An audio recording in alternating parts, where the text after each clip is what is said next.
இலங்கையில் பெட்ரோல் வாகனங்களுக்கு மீண்டும் QR முறைமை அமல்படுத்தப்பட்டுள்ளது.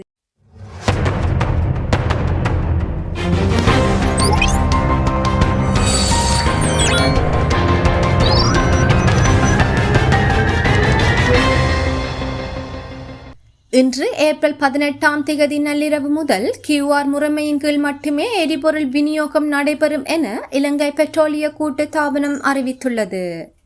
அதன் தலைவர் DJ ராஜகருணா தெரிவித்ததாவது, முன்பு நடைமுறையில் இருந்ததைப் போலவே வாகனங்களுக்கு எரிபொருள் ஒதுக்கீடு வழங்கப்படும் என கூறினார்.